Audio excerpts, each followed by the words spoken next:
My name is Vea Peaua. I'm a DevOps engineer in Silicon Valley, and you're listening to Encouragers Podcast.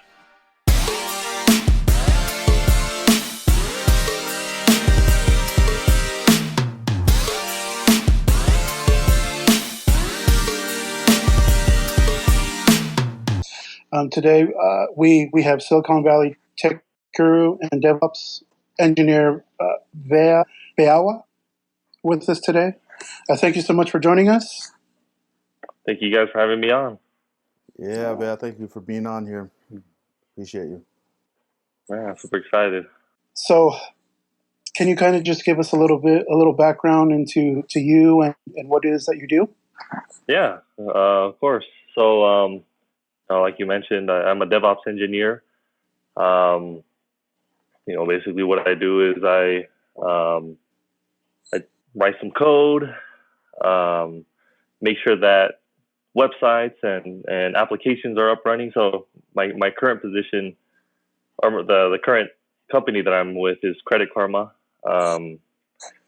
Everybody knows Credit Karma. Mm-hmm. Check your credit on there. Right now they have a new tax feature where you can file your taxes for free with Credit Karma.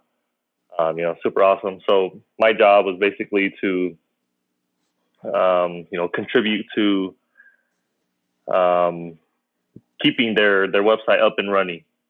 And so that's their main product. That's how they make their money. So it has to be running 24/7. For the consumer.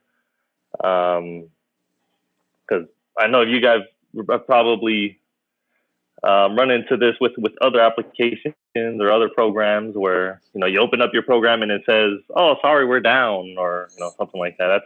That's a no. That's bad. But that's basically what I do is keep the money site up and running, making money. Right on. So Credit Karma, we all know about Credit Karma. Can you help? I know this was one of the questions we asked last night. Can you help fix our credit? Man, if I knew how to fix credit, I'd fix my credit first and foremost. That would have been the first thing that I did when I started. But no, unfortunately, that's private. Customer data, nothing we can touch. Okay. Yeah, we just report it for you. So how does someone get started? Doing something that you're doing. You said coding, right? Yeah, coding, tech. What is IT coding stuff. for the basic listener who's listening in right now? What is coding? What is it? What is that? Yeah. So coding is basically we have these wonderful machines called computers. Everybody thinks that computers are the smartest machines in the world. They do all of these things, when in reality they're probably the dumbest machine. They're stupid. They really don't know how to do anything on their own, right? Mm-hmm. You have to tell a computer what to do. Okay. And that's where the coders and developers come in.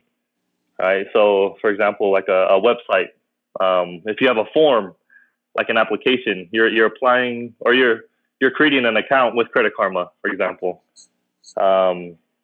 You put in your name, you put in your email, and then all of this info. And when you hit enter or submit, or register on the register button, the computer doesn't know what to do with that information. So you have to tell it through code. When someone hits this information, it's got to be sent somewhere and saved.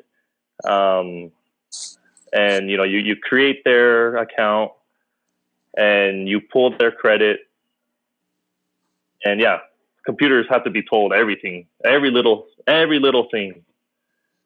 And that's what a developer does. So that's what you do. You help develop that. You help put in the whatever numbers and words to make the computer think. That's yeah. Yep. That's what I do. I do stuff like I automate. I'm more of an automation engineer where I so I, instead of me having to type things a million times, I write one piece of code that does it for me those million times. Oh wow, okay. Yeah. So a question I have is, so I was going to ask if you needed a degree, but I searched online and I found that a lot of companies don't necessarily require that you have like a degree. You just have to understand coding and I guess do it efficiently. Calculus, um, and all of this math and the science. No, it's none of that, man. You need to know how to be able to. Well, there's also different parts of programming and development, different branches. But Hey, yeah, you. say what's up to Paul. That's Paul. Paul, this is Vea. This is our Hey, Paul, how's it going? Special guest for today. Good. Sorry for coming on late. I had to take care of my kids real quick. No worries, man. I'll take care of those kids, man. Yeah. So hey, I'd lost you guys. I'd logged out when Paul was calling me. So can you go back to what you were saying before I was lost?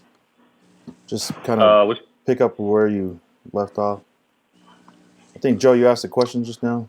Yeah, we were just talking about coding and like you don't necessarily have to have a degree. You just have to be able to, keep up and things like that when it comes to that.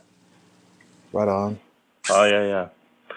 So you don't need a degree to get started into development, especially something called web development. I don't know if any of you guys were MySpace gurus back in the day. You guys remember MySpace? Yes. Yeah. Everyone they made their own profile backgrounds and Add music A videos. little top 8 on there. Yep, adding all of that stuff. I had a music profile. Yeah, so actually, what they did, what a lot of people did with MySpace, where they made their custom backgrounds and all of that stuff, that's coding, that's web development. That's the basic. Those are the basics of web development. Wow. And a lot of companies, now they're going crazy, looking for people to do just basic little parts. Like if you look at Facebook. Facebook is huge. You have your feed and your profile pic and all of these things. Let me tell you that Facebook has thousands and thousands of developers that work on small pieces of the entire website. Wow. Oh, okay. Whoa, so like the like button, the Like marketplace. button, yep. Oh. Wow. The like button, the bar, the search bar itself.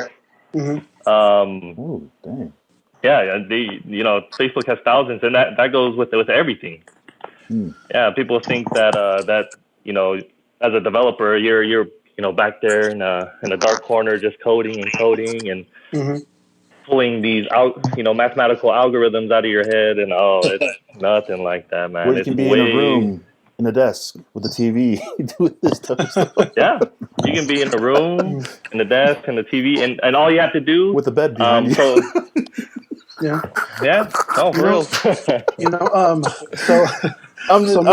I'm describing my situation right now. That's actually, I would say a lot of remote developers have that exact setup right now.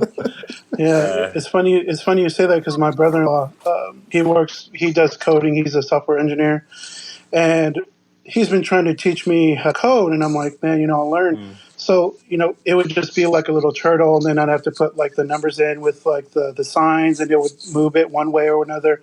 So I just you don't want to do the turtle. I got easier things and cooler. The turtle's fine.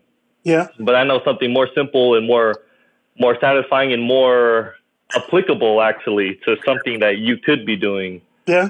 Dude, that you could jump in. Yeah, it's going back to web development. So web development's huge. All of these companies are have websites that they need people to be able to write the pieces of their websites. And web development is easy, man. So something I would teach you would be just create a super simple website on your computer. Yeah.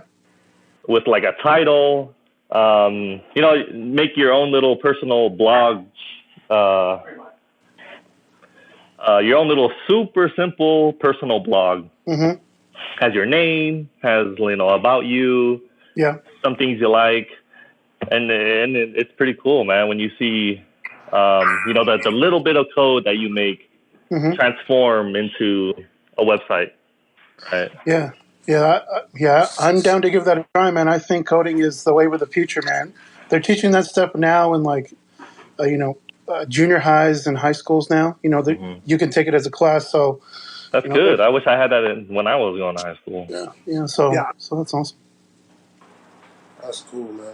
I took coding back in the day in junior high when you actually had to enter each symbol individually. Where if one symbol was off, you had to go back and figure out and go through it, one character at a time. Oh, that's kind of the challenges with coding is, it's like, imagine, it's like writing a book. Yeah. But, say this book, you couldn't sell this book if there was one typo. Yeah, exactly. Yeah. And even like you brought up like the whole Facebook thing. It was kind of like the same thing. If something was off, you would see a whole bunch of characters instead of whatever it was you wanted to put on your page. Yeah, or instead of your profile picture, it'd be another picture, of someone that you were DMing maybe. Whoa. Whoa. On accident. That's what's up. Yeah. So when you how did you end up in Silicon Valley? You're in the Bay. In Oakland, working out in Silicon Valley. You're a Polynesian young male dude out there. Like, how the heck did you end up over there, man? What's your story? That's a long story. So it started actually when I got back from my mission. Got back from my mission. Tour duty? Were you in the military? What's the mission? I was a mission for the Church of Jesus Christ of Latter-day Saints. So I spent 2 years in Chile, teaching the good word. Came back from my mission in 2015. I was about 21. I had no real clue what I was doing with my life because, during high school I was kind of lost, partying, kind of the typical poly thing to, just living my life, man, and kind of changed things around my senior year. Went on my mission, but I had no plan whatsoever. I guess the plan was, go to school, go to college, blah, blah, blah, kind of follow through with that. But so I was living with my uncle at the time, kind of working at his restaurant. And I did a semester of college at Salt Lake Community College, SLIC. And let me tell you, that was the biggest waste of money in my life. Junior college, right? I blew that $1,800, man, on that semester. It was going good in the beginning. Then I started fakawing with my friends. And then next thing you know, I was fakawing until 6 in the morning, and I had class at 8. And it was all bad. I flunked, dropped out. We've all been there, done that. I flunked. I just, college just wasn't my thing, man. It wasn't the format that I liked. That I couldn't sit there and just listen to someone lecture. That's not the way that I learn. And I actually learned that, later on down the line, but I can go more on that later. So I came home, I was working at a restaurant, making $10, $12 an hour. Failed my first semester of college ever. I ended up kind of being a hassle to my uncle who I was living with, and he ended up kicking me out, which was the best thing that could have happened to me, honestly. Okay. So he kicked me out. I didn't really have any options. I didn't have my job. And my dad, he's been in IT for a long time, but I wasn't really, you know, a lot of times you kind of want to break away from your dad, or break away from the mold of your family and do your own thing. Yeah. But I was like, my dad's been an IT. He's been successful. Maybe I'll give this IT thing a chance. So I applied to this really low-level customer support, IT customer support call center job. I was getting calls from old ladies like, "Hey, my toaster isn't working." I'm like, unplug it and plug it back in. I don't know. I fix computers, lady. I don't do toasters. So I was working there, but I felt like, but it was just so boring, man. And I was having a real tough time, trying to wake up in the morning to go to my job. And I was like, sitting there evaluating my life sometimes in the morning. I'm just like, what am I doing with my life? You know what I mean? Do I want to do this? How am I going to try school one more time? Mm-hmm. But when I was working there, so I was working at a call center that had a whole bunch of teams that did different things.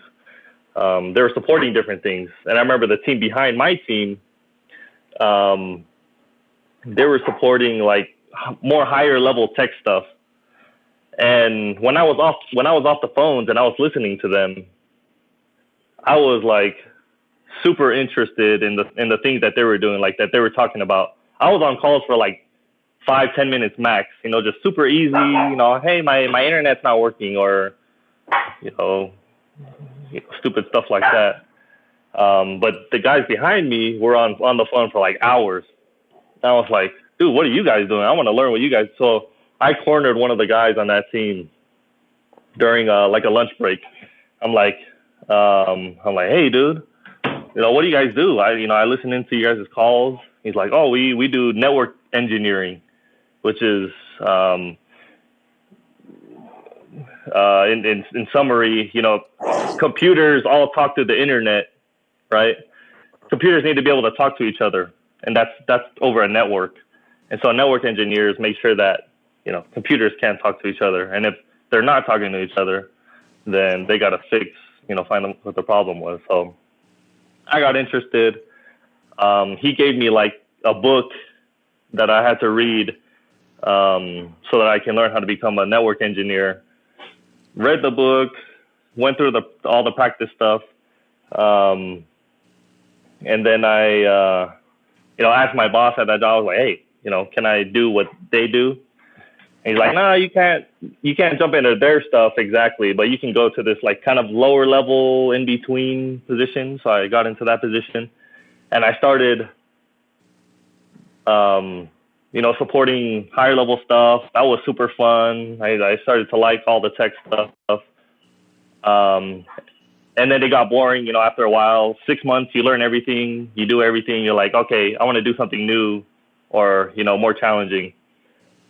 Talked to my boss. He couldn't really, provide me anything. So I looked outside, got my second job as an IT administrator. So I was in charge of all the IT stuff for a place called Cvent. But I just had this hunger, this fire, to keep learning. And I was being exposed to a lot of things that I didn't know. Right. So I had always seen coding as, as everyone sees it. You have to be super smart, and you have to have this high IQ and have a computer science degree. Yeah, all of that. But when I was being exposed and when I was working in tech, I was meeting guys that had no degree and that were, they were bad at their job. They were making money. They were like senior engineers. I'm like, man, if these guys can do it, and they would give me, some practice stuff and some resources, start here.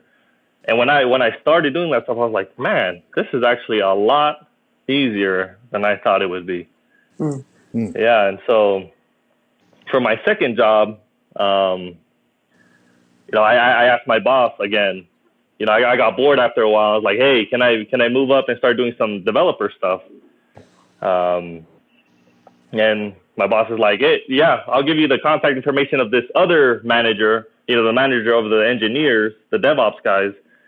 You talk to him, ask him what the requirements are, and then, from there, we'll work on it. So got the email of the manager of the DevOps guys. He was actually super excited because there was actually a new department, and he was a new manager. So he's like, yeah, we're looking for a lot of, fresh guys that are excited and, that want to get into this. So he gave me, here's the things you need to learn. Here are the things you need to be able to do. And then, when you're done with this stuff, come back and talk to me. So for 3-4 months, put my head down, and I learned everything that he told me to learn. And then 2 months later after that, I did little projects. I was like, hey, man, I can do all of these things now. What's the plan? How can I get in? And so he had to talk to his director, but his director said, we're not looking for low-level junior engineers at the moment. It's probably going to be like a year before we're going to start hiring juniors. I'm like, man, I can't wait a year. I'm just bored at my position now. And so I moved on again to another job. So I got a job at a place called Inside Real Estate in Springville, Utah.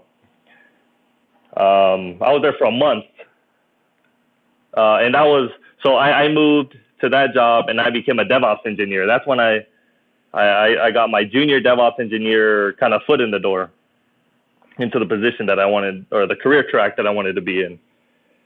But when I changed my, so have you guys heard of LinkedIn? Yeah. Yep. The professional. Yeah, LinkedIn is like the networking with the resume. Yeah. The professional social media website. It's like the Facebook for professionals. Yeah. Where they all network and kind of hire each other and then learn all these things from each other. So I made a LinkedIn important. If you want to be in a professional, make it advance in the professional world, you need a LinkedIn. But I remember changing my LinkedIn job title, from IT administrator to junior DevOps engineer. And I started getting like emails. Recruiters were just, wow. And to today, honestly, they've been hounding me. But I remember getting a call from the Bay, from a company in the Bay, from San Jose called Taos. And they're like, hey, we're looking for junior engineers like you. We want you to come out here. We'll teach you kind of this baseline level of stuff. And then we're going to send you out to other companies to work for them. And, at that point, I was like, the Bay. And I kind of went through, or, Silicon, or, Northern California. I was like, no offense to all you Bay Area people, but it is crowded over there. I'm from little cities. I'm originally from Reno, Nevada, and I lived in Utah for a while. We didn't have bad traffic. It wasn't as congested or expensive. Expensive, man. Expensive. But for some reason, so they hit me up literally the first week that I started my job. And, I just continued on my job. I spoke to my wife about it, and she's like, heck no, we're not going to go to, out there. It's just too expensive. And at the time, my wife had just gotten pregnant. So we're like, there's no way we can move and make this change. But for some reason, I just had that thought, like, it wouldn't leave my mind. Right? I was like, I kept entertaining it, like, what if we did go out there, and then what would be, kind of the pros and cons of making that decision, of going out there, of accepting that offer. And I remember a month into into the job that I was working at, I spoke to my wife again. I was like, honey, I feel like we got to go out there. And she looked at me and she's like, I do too. I was like, cool, let's go. So what was the final price point that got you guys to move out there? No, I'm just kidding. That's a joke. You don't have to answer good that. money. But it was enough. Yeah. I'll give you an idea. It was. Yeah. Well, it was enough to like, we did the calculations. Of course, we didn't just, jump on everything, and even though it's super easy to do that. Yeah. But we calculated like, this is the kind of the average, rental for, and we have a car, and this is the price of gas. Would we be able to be comfortable out there at least? So you guys were planning. It wasn't that you just got up and left. It was kind of just got up and left. We were planning before, so we kind of figured out the price range before. When I first got the offer. Uh-huh. And then we're like, no, hell no. This. Over here. So you had a number in mind. Yeah, we had a number. Mm-hmm. If we didn't hit that number, and I thought that it wasn't going to be possible to hit that number, because I was like, I just started as a DevOps engineer. I'm like a month in or a couple weeks in. There's no way they're going to give me that kind of money. And so we waited. We both had that feeling together. I called them back, and they offered me a pretty good salary. Nice. And we left. Yeah, I took the offer. We went out to Silicon Valley. It was a challenge. I had no idea what I was doing out there. I had no idea the transportation system. I didn't know how long it. In Utah, I was staying in Eagle Mountain and commuting to Springville. Mm-hmm. It's like 15-mile commute. Took me 15-20 minutes. Mm-hmm. Commuting 15 miles in the Bay is half an hour to an hour, man. Oh yeah. It's a total different. Yeah, I mean, I was late a bunch of times. Let's say I was really late my first day at work. So essentially, up to this point, you had met some people that gave you some information and told you to develop yourself, read these certain books, kind of like a mentor. Would you say you had some mentors in your life? Yeah, to get to I did. Where you're at right now. Yeah, honestly, I did have mentor, like people in my life. I mean, they weren't active mentors, like checking in on me or anything. They were just guys that I knew they were in a position that I wanted to be in. So I asked them, how could I get up here? Well, what's the baseline to get started in what you're doing? And nice. To my surprise, a whole bunch of guys in tech are, humble. They're nerdy, geeky guys. Yeah. Mm-hmm. They're not, these prideful guys that go to the gym and, I'm better than you. Oh no, they're all geeky guys that play, Fortnite and. That's interesting that you say that, because I'm thinking every time I hear about like Facebook engineers, I'm thinking these guys go to years and years of school just to get to. Same here. Get to that point. So you actually clarified like a what is it? Like a misconception. Yeah, misconception, misinformation that I had been like getting into, like what I've heard and seen. So you don't really have to go to like get a degree in that type of stuff. Maybe. Oh wow. No, it depends. I mean. There's like I said, tech is huge, man. Development is huge. There's so many things, you can develop games, websites, mobile applications. There are certain things that you do need a degree, like, AI, artificial intelligence, that's heavy math stuff. But that's a whole nother branch way up here. I'm probably not gonna, ever get into that stuff. But for the majority of web development, like if you want to create a mobile app, dude, like, half of the games and a lot of the cool mobile apps that you guys see are developed by guys that have never been to college. Sheesh. Making money, creating mobile apps. Because you just don't need it. So where would you? Sorry. Go ahead. No, go ahead, Paul. I was going to say, so like having those guys that pointed you in the right direction and telling you what resources you needed, and a lot of it is self-taught and self-learned. Would you say you have to be a very self-motivated person to be able to get far in that business? Not really need people to sort of, I don't know, like carry you along the way? Mm-hmm. Yeah, no, you definitely. I would say probably helps, right? It definitely helps. Yeah, it definitely helps to be. I mean, you don't have to be self motivated like like the CEO of Twitter, for example, Jack Dorsey. That dude. He wakes up every morning at 4 in the morning, and he does intermittent fasting. He does not eat until 2 o'clock in the evening, and when he does eat, it's just like meat. He does like the keto thing. He does all of these things. Oh, so he does. And he reads. I mean, he's crazy. He has that crazy motivation. That's something I could. I don't see myself doing. You just need to have the, that initial curiosity, like, hey, I'd be down to try it. And then when you try it, you find out like, hey, I could do this. And then you start. Eventually end up in the bay. You eventually end up in the bay, man. That's I mean, why is Silicon? Why is that place so like the place where everyone goes? That's where all the companies are, right? Like Silicon Valley. Like I don't know too much about it. Yeah, that's where all the tech companies are. It's tech capital, America, world. Like there's no other place in the world. That's why it's so expensive there. And that's literally it.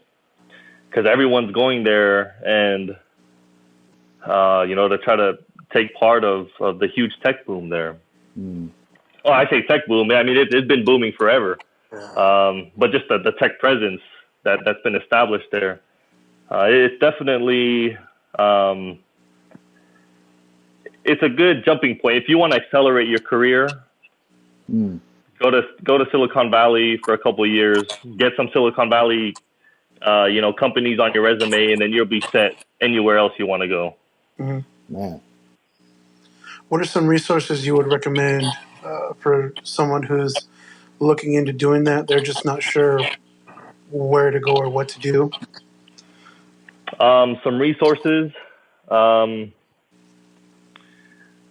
don't know if I can put links anywhere. I don't know where to link some stuff, but just looking up on YouTube, like how to get started. Well, there's this guy that I follow. He's like a Filipino dude.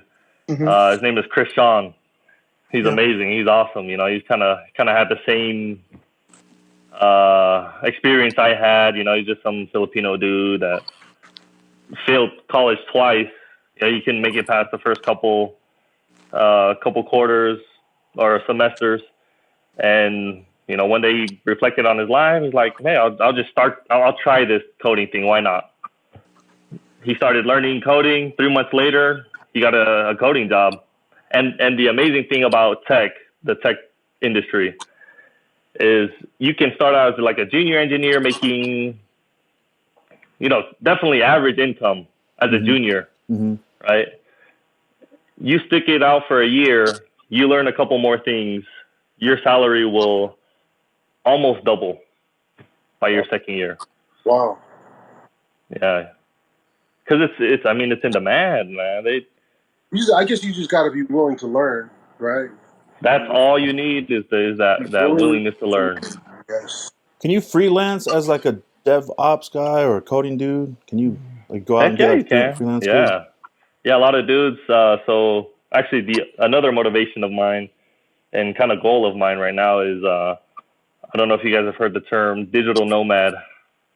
No, it's the first time I've heard it. First time. Yeah, so digital. So a nomad is someone that doesn't stay in one place for long. They kind of pick up, wander around.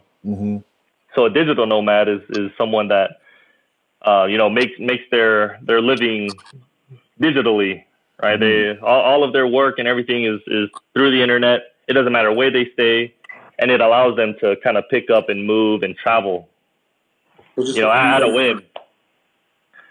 And nice. Yeah, it's pretty cool, man. It's but as a freelance, actually, even as a full time, you can find full time developer jobs that are remote, where you can work it, anywhere in the world.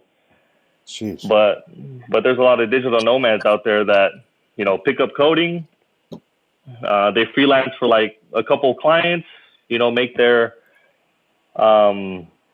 money every month, and stay in Chiang Mai, Thailand, and Tokyo, and they just travel, living everywhere, living their life. All the kung fu nations where they learn kung fu. All the what? All the places where they do kung fu. Yeah, man, because they're nerds. I'm telling you, they're out there kung fu fighting. Hey, that sounds like a pretty cool situation to me. Yeah, and I mean, you can apply it. Yeah, I mean, you could travel, and not just that, but you make good money. If you have a family, you get to do cooler things with your family. Make that extra bit of money. And if you work for a startup, you're if you have the opportunity to work for a startup and you get, they give you stock and they blow up. When Google blew up, even the janitor became a millionaire. Damn. That's and that's cool too at the same time. Yeah, and all you do is simple coding, man. I'm telling you, it's just simple stuff. But there's just a mindset. There's just the misconception and the misinformation about tech in general that people just need to get over, and kind of a mindset flip that we as Polynesians have to make. Yeah. Do you see a lot of Polynesians out there in Silicon Valley that doing tech and development and stuff like this? You met a lot of them? Surprisingly, no. Actually, I'm trying to do my kind of my own little movement, with in the Polynesian community to kind of motivate and get Polynesians into tech. And I tried looking for someone that could kind of be my wingman and my partner out there to help me start this movement. But it's kind of hard. There are some, very few, but most of them are OGs that.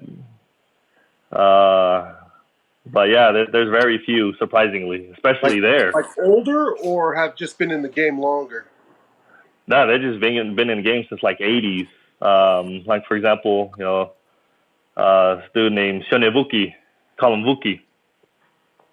He's been in tech for a long time. He's worked at HP and all of these big companies. Great guy, super smart. He's more on the management side now. Probably someone to hit up. That'd be cool. Now, do you share some of this information like on social media, or do you have like a YouTube channel or something for this for Poly? Yeah, so that's all definitely in the pipeline of things that I want to get done to be able to share. I'm kind of just starting with little, like I said, my little group that I have that I'm kind of starting with them over in the Bay. We meet up every Wednesday. Shout out to Teni Ika and Tyson Otuafi. Those are my first couple students right there out in the Bay. And those guys work in tech, or they're learning from you to get started in tech? They're learning from me to get started. Yeah. That's what's up. Yeah, they're learning from me to get started. Yeah. So you take what you've learned and you're sharing it with others to get them involved and I'm trying to. Yeah, I mean, I think it was. Like you guys said, tech is and programming is the future, right? Mm-hmm. Everything's going to be automated.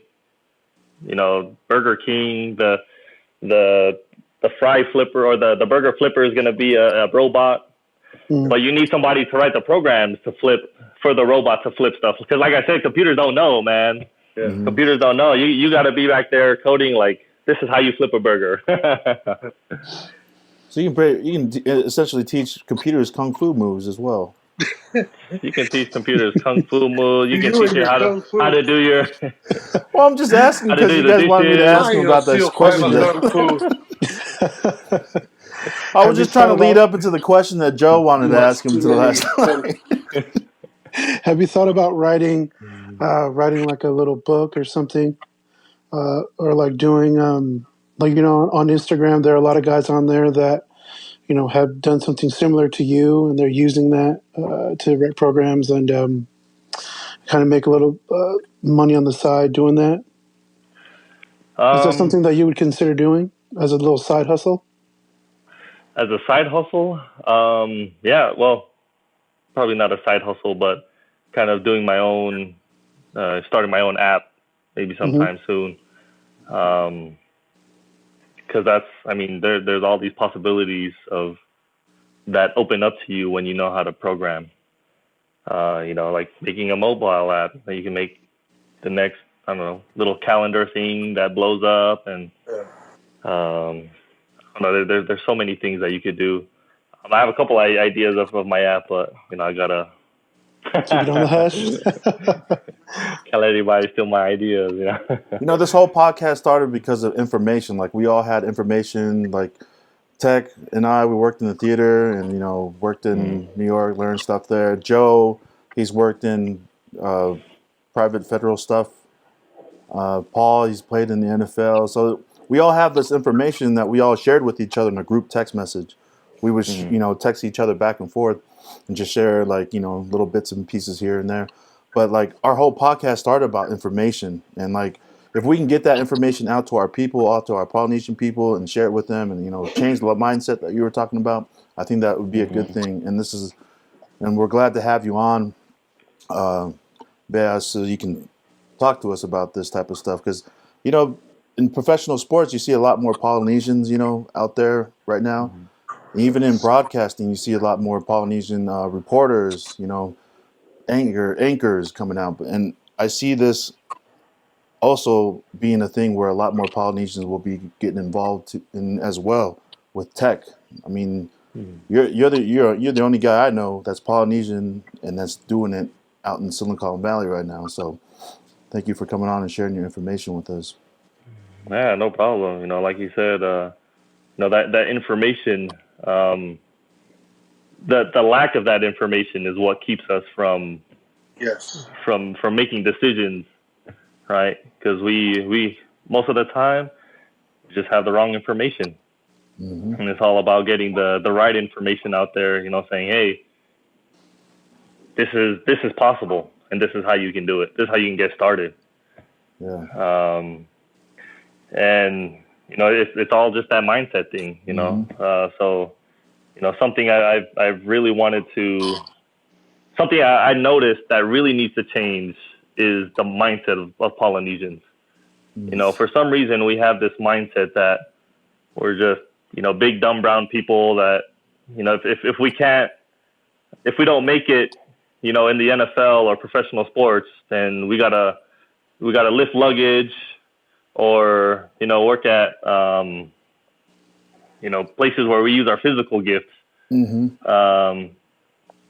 But people forget that Polynesians were the greatest navigators in the history of humankind. Come on, speak on that. The history of humankind, there are few peoples out there in this world that can say that they were the best at something in the history of humankind, right? Every culture has a warrior culture. Chinese have a warrior culture. The Japanese have the samurai. The Vikings, they're all warrior cultures. But no other culture, you can look it up on Google right now, greatest navigating seafaring culture. Polynesians are the greatest navigators ever. So what happened? What you have to have a level of fearlessness, of curiosity, of intelligence to be able to make a boat and then sail out on the biggest ocean in the world. Pacific Ocean is huge and the islands are tiny, I mean, I remember reading this article, saying that the possibility of you sailing from one island and making it to another island successfully, you have like a better chance of being struck by lightning twice in your life. Something like that, like super low odds. Yeah. But the fact that our people could navigate the waters back and forth, discovering new islands and all of these things, that's, it blows my mind. And we still have that. That's our roots. That's in our DNA. Greatest navigators of all time. And, it's just a matter of bringing it back, of remembering those roots. Yeah, reminding us, right? Reminding our people. Mm-hmm. Breathing that part of our lives back into existence. Man, I got to say, and then just hearing you talking about tech and everything makes it a little less intimidating also for our people. Like Moa talked about, what we do in this podcast is just share information with people. And, if one or two people are interested enough to pursue it, then this episode was a success, man. We appreciate you coming on and sharing with us your story. Our podcast is geared towards our Polynesian people, So, Vea, can you tell us where you're from, in Tonga, where your parents are from?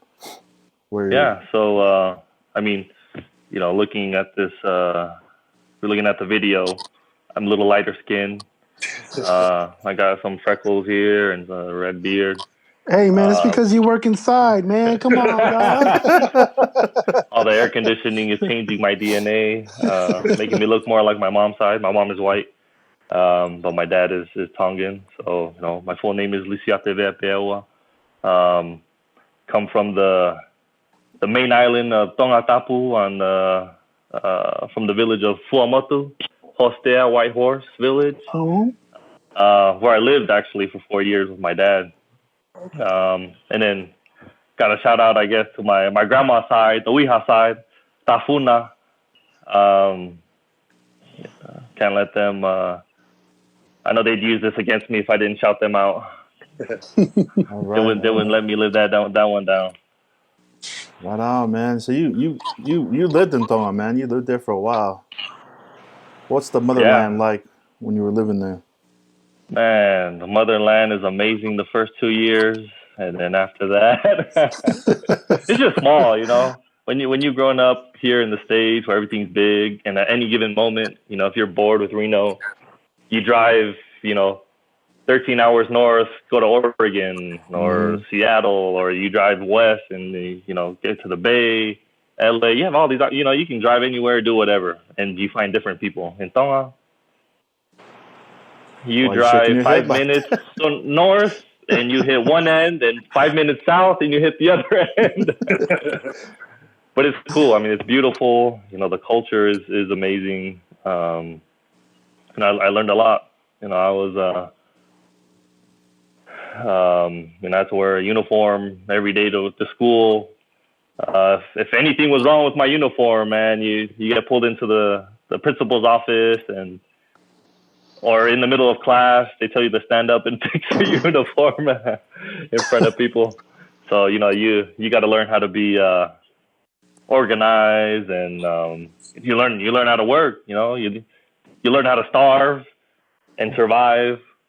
No, it's not that bad. It's you don't starve. You have tons of family there. But that was the biggest thing, is family. So obviously that's so ingrained in our culture as Polynesians, as Tongans, specifically. And every Sunday was the best day of my life, because I wake up, go to church, come back from church. On my way back from church, I make some detours, a few stops. I stop at auntie number 1, get some food there. Auntie number 2, get some food there. Uncle number, and then by the time I get home, man, I'm ready for a nap. That's what's up. So, do you have some reading material that we can put down in the description of our podcast? We're going to put this on YouTube. Reading material or links. I don't have anything off the top of my head. But so I do have a Twitter. I don't use it. I just barely, made a couple weeks ago. I knew I had to have some kind of social media presence. I thought Twitter was going to be one of those good ones. And LinkedIn. I encourage everyone to register with LinkedIn, create a LinkedIn account, get yourself out there. But you can hit me up on Twitter, and I will provide you. I have tons of materials. How to get started and who to listen to. That'd be some good stuff. So, can you tell us what is your well, you'll text it to us, but tell us right now in audio what is how do we get a hold of you? You can get a hold of me via Twitter. My handle is @PeauaIO, PeauaIO, all one word. And then LinkedIn, I go by Rich in the professional world because they don't know how to say Lisiate or Vea. Rich. Rich Peaua, because Lisiate means Richard. So nice. Cool, man. Do you have? Plus they say if you want to be something, you have to visualize it and ingrain it in your mind somehow. And I want to be rich, so. Nice. Hell yeah. Okay. They gotta call me Rich. Just kidding. Right on. You guys have any other questions for Vea? No, it was. No. Joe, got any? We covered everything except for the Kung Fu question that we wanted to ask you. Yeah, you want to go ahead and ask your Kung Fu question then? Go ahead and ask, Ma. The guys were wondering, how can you cover up your search history?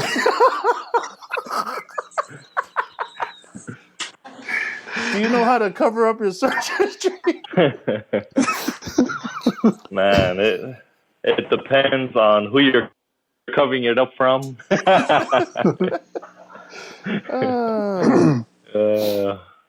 I might have some links on how you can cover up your search history. Make sure you're not tracked, man. So that's why you got to get a VPN, man. A VPN, man. You already know it. VPN. How do you know that? What's the ilo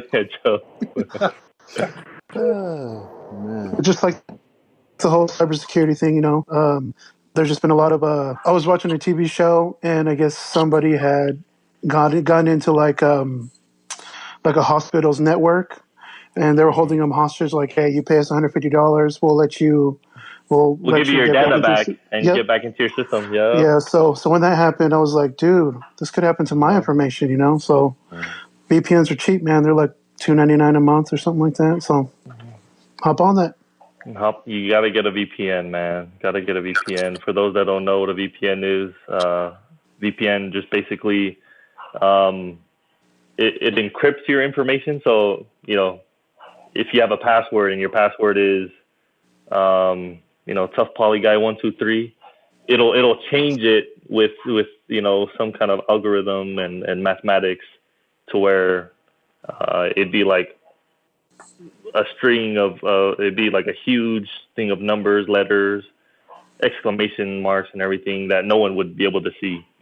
And so it would pass that through the internet, so hackers can see your information, can take it. But VPN is definitely and that's actually a huge. That's probably the number one branch in tech right now is security, cybersecurity. Yeah, highly recommended. It's actually pretty simple to get into. I'll have links and stuff and resources of how to get into all of these different fields. And we'll just say everybody will just have to follow you on social media and hit you up there. Yeah. Those are following.